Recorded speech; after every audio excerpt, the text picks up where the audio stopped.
Assalamualaikum warahmatullahi wabarakatuh.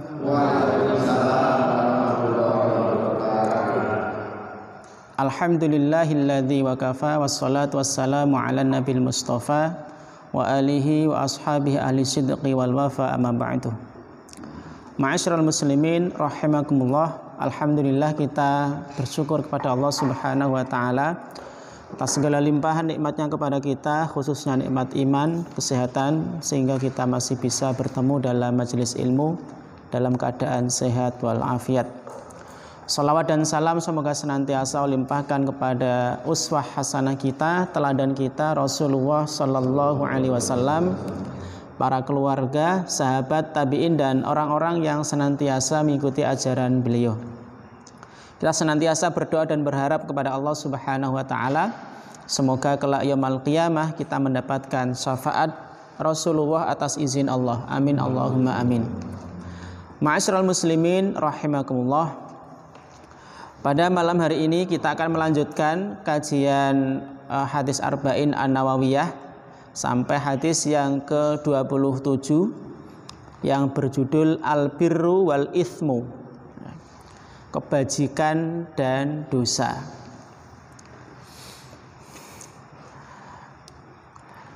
Anin Nawas bin Sam'an radhiyallahu anhu anin Nabi sallallahu alaihi wasallam qol. Diriwayatkan dari Nawas bin Sam'an radhiyallahu anhu dari Nabi sallallahu alaihi wasallam beliau bersabda, al-birru husnul khuluqi. Kebajikan adalah akhlak yang terpuji atau akhlak yang baik. Wal ithmu ma haka fi nafsika wa karihta ayyattali'a alaihin nas. Sedangkan dosa adalah apa saja yang meresahkan jiwamu dan engkau tidak suka jika dilihat oleh orang lain. Jadi kebaikan adalah akhlak yang terpuji, sedangkan dosa adalah apa saja yang meresahkan jiwamu dan engkau tidak suka jika itu dilihat oleh orang lain. Rawahu Muslim, hadis riwayat Muslim. Kemudian wa an Wabisah bin Ma'bad, dari Wabisah bin Ma'bad radhiyallahu anhu, qala, dia berkata, ataitu Rasulullah sallallahu alaihi wasallam, aku pernah datang kepada Rasulullah sallallahu alaihi wasallam, faqala, kemudian beliau bersabda, ji'ta tas'alu anil birri, engkau datang kepadaku untuk menanyakan tentang kebajikan? Qultu, aku menjawab, na'am, iya. Faqala, kemudian beliau bersabda, istafti qalbak, tanyakan pada hati kecilmu. Al-birru ma'annats ilaihin nafsu wa ma'anna ilaihil qalbu. Kebajikan adalah apa saja yang menyebabkan tentram jiwa dan hatimu. Wal ithmu ma haka fin nafsi wa taraddada fis sadri. Sedangkan dosa adalah apa saja yang membuat jiwa dan hatimu gelisah. Wa in aftakan nasu wa aftauka. Meskipun orang-orang berulang kali membenarkanmu. Hadisun hasanun, ini hadis hasan yang diriwayatkan dalam Musnad Ahmad bin Hambal dan Ad-Darimi dengan sanad yang bagus. Ma'asyiral muslimin rahimakumullah. Hadis ini yang ke-27 ini menurut Ibnu Hajar Al-Haytami adalah hadis yang termasuk Jawami'ul Kalim, yaitu ungkapan-ungkapan Rasulullah yang singkat tapi padat. Ungkapan yang singkat tapi bermakna luas. Bahkan kata Ibnu Hajar, hadis ini merupakan hadis yang paling singkat. Ya, yang paling singkat tapi mencakup banyak hal. Kenapa? Karena albirru, kebajikan, itu adalah kata yang mencakup semua perbuatan baik dan perilaku terpuji. Nah, sedangkan dosa, al-ithmu, itu adalah kata yang mencakup seluruh perbuatan buruk, baik yang kecil maupun yang besar. Nah, maka ini termasuk hadis kategori jawami'ul kalim, bahkan menurut Ibnu Hajar termasuk yang paling singkat tapi mencakup banyak hal. Ma'asyiral muslimin rahimakumullah, dalam hadis ini Rasulullah Shallallahu Alaihi Wasallam mendefinisikan albirru atau kebajikan dalam hadis Nawas bin Sam'an radhiyallahu anhu, itu didefinisikan dengan akhlak yang terpuji atau akhlak yang baik. Jadi dalam hadis Nawas bin Sam'an yang pertama tadi, Rasulullah mendefinisikan kebajikan itu adalah akhlak yang baik atau akhlak yang terpuji. Sedangkan dalam hadis yang kedua, dalam hadis Wabisah bin Ma'bad, ya, Baginda Agung Rasulullah SAW mendefinisikan kebajikan itu adalah apa saja yang menyebabkan jiwa dan hati tenang. Ini kebajikan, ya, dalam hadis Wabisah bin Ma'bad. Nah, sekilas nampak berbeda, tapi bisa diambil kesimpulan bahwa kebajikan atau albirru itu memiliki dua pengertian. Pengertian yang pertama, ya, yang dimaksud dengan albirru atau kebajikan itu adalah bermuamalah secara baik dengan manusia, berinteraksi dengan secara baik dengan manusia. Ya, barangkali khususnya adalah berbuat baik kepada kedua orang tua atau yang disebut dengan istilah birrul walidain, bakti kepada kedua orang tua. Hal ini sebagaimana dalam sebuah hadis Bahz bin Hakim dari ayahnya, dari kakeknya, dia berkata, dia pernah berkata kepada Rasulullah, "Ya Rasulullah, wahai Rasulullah, man abarru? Siapakah orang yang paling layak aku berbuat baik kepadanya?" Dijawab oleh Rasulullah, ummaka, ibumu. Qala, kemudian ditanya lagi, tsummaman, kemudian siapa? Dijawab oleh Rasulullah, abaka, kemudian ayahmu. Tsummaman, kemudian siapa lagi? Dijawab oleh Rasulullah, al-aqroba fal-aqrob, yaitu orang-orang yang terdekat, ya, kerabat kita. Ya. Kemudian dalam Musnad Ahmad, Rasulullah pernah ditanya tentang kebajikan saat haji. Beliau menjawab, it'amut ta'am, memberi makan, wa ifsya'us salam, dan menebarkan salam. Ya. Ini pengertian albirru atau kebajikan yang pertama. Nah, kemudian apabila kata albirru atau kebajikan ini berbarengan dengan takwa, maka albirru itu artinya, ya, adalah bermuamalah secara baik dengan sesama manusia. Nah, ini ketika kata albirru, kebajikan dan takwa itu dalam satu tempat. Maka yang dimaksud dengan albirru, kebajikan itu adalah bermuamalah atau berinteraksi secara baik dengan sesama manusia. Adapun takwa, ya, takwa ketika disebutkan bersama-sama dengan albirru itu artinya adalah melakukan ketaatan dan menjauhi larangan atau menjauhi hal-hal yang diharamkan oleh Allah Subhanahu wa ta'ala. Nah, kemudian albirru atau kebajikan di sini juga kadang memiliki arti melakukan kewajiban, sedangkan takwa artinya adalah menjauhi hal-hal yang dilarang. Sebagaimana firman Allah Subhanahu wa ta'ala, wa ta'awanu 'alal birri wat taqwa, dan saling tolong menolonglah kalian mengerjakan kebajikan dan takwa. Dalam surat Al-Maidah ayat 2. Nah, ini pengertian albirru yang pertama. Nah, yang kedua, albirru atau kebajikan itu maksudnya adalah melakukan semua jenis ketaatan, baik yang bersifat zahir ataupun batin. Ketaatan kan ada yang zahir, ada yang batin ya.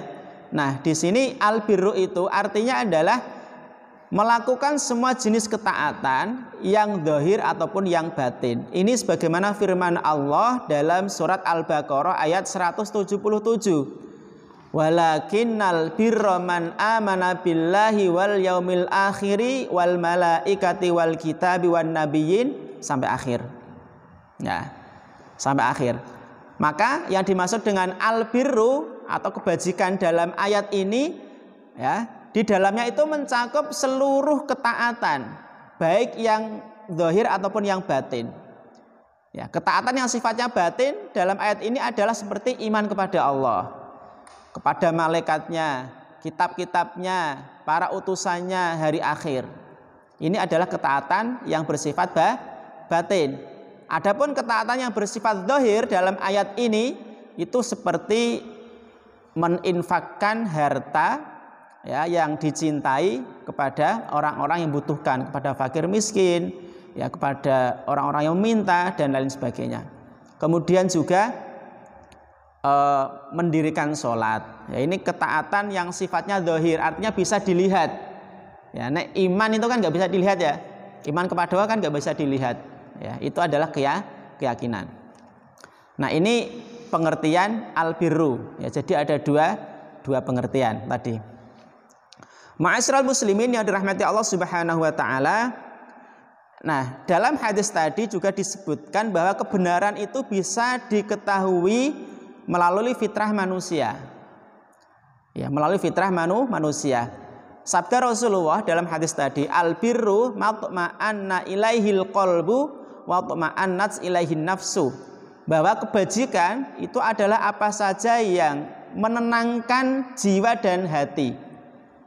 Ya, ini menunjukkan bahwa Allah Subhanahu wa taala itu memberikan fitrah kepada hambanya untuk mengetahui kebenaran. Ya, kebenaran, dan hatinya itu bisa menerima kebenaran itu dengan baik, tidak ada rasa gelisah.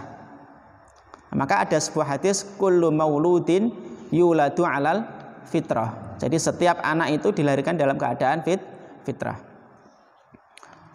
Nah, kemudian Allah Subhanahu wa taala juga mengabarkan kepada kita bahwa hati seorang mukmin ya itu menjadi tenang ketika mengingat Allah. Ya, ketika mengingat Allah, yaitu ketika Allah Subhanahu berfirman, ala bidzikrillahi tatma'innul qulub. Ya, ketahuilah bahwa dengan zikir kepada Allah hati menjadi tenang. Ya, hati menjadi tenang. Jadi kebenaran itu bisa diketahui melalui fitrah manusia. Ya, sesuatu yang membuat hati kita tenang, tidak gelisah. Nah, ini berarti sebuah kebenaran. Sebaliknya ketika hati dan jiwa kita tuh gelisah, ora tenang, ya juga kalau dilihat orang lain tuh tidak senang, ya ini berarti sesuatu yang tidak baik. Sesuatu yang tidak baik. Maka tanda-tanda perbuatan dosa ya, itu ada dua. Jadi tanda-tanda atau ciri perbuatan dosa itu ada dua. Yang pertama adalah tanda-tanda yang sifatnya internal. Tanda-tanda yang sifatnya internal. Apa itu? Yaitu ketenangan, kegelisahan hati dan jiwa. Kegelisahan hati dan jiwa, dan tidak suka kalau itu dilihat oleh orang lain. Jadi hatinya tuh gelisah, nggak tenang, dan kita tidak suka kalau perilaku kita itu dilihat orang lain. Maka ini adalah tanda-tanda perbuatan dosa. Nah, ini tanda-tanda yang sifatnya internal. Ya, internal. Maka dalam hadis tadi Rasul bersabda, wal ithmu ma haka fin nafsi. Nah, dosa itu adalah apa saja yang membuat gundah jiwa kita, gelisah jiwa kita. Ya. Adapun tanda-tanda dosa yang bersifat eksternal, ya, itu adalah kita itu tidak suka kalau perbuatan tersebut dilihat oleh orang lain. Ini tanda-tanda eksternal. Jadi nek dilihat orang lain itu nggak seneng, ya, nggak seneng. Maka ini salah satu pertanda bahwa itu adalah perbuatan dosa. Ma'asyiral muslimin yang dirahmati Allah Subhanahu wa taala. Nah, ini dua tanda-tanda dosa. Yang pertama adalah internal, yang kedua adalah eksternal. Kemudian dalam hadis ini berisi juga kemukjizatan Rasulullah Sallallahu Alaihi Wasallam. Ini bisa kita lihat pada hadis yang kedua. Hadis yang diriwayatkan dari Wabisah bin Ma'bad. Itu ketika Wabisah itu datang kepada Rasulullah, belum bilang apa-apa, Rasulullah sudah tanya, "Jita tas'alu anil bir?" Ya, apakah engkau datang kepadaku itu untuk menanyakan kebajikan? Dijawab oleh Wabisah, "Iya." Ini kan kemukjizatan Rasulullah. Jadi belum mengungkapkan hajatnya, kebutuhannya, Rasulullah atas izin dari Allah Subhanahu wa taala tahu apa yang dikehendaki oleh Wabisah. Ya, ini salah satu mukjizat Rasulullah Sallallahu Alaihi Wasallam yang mengetahui ya apa yang diinginkan oleh Wabisah, yaitu bertanya tentang albirru atau kebajikan.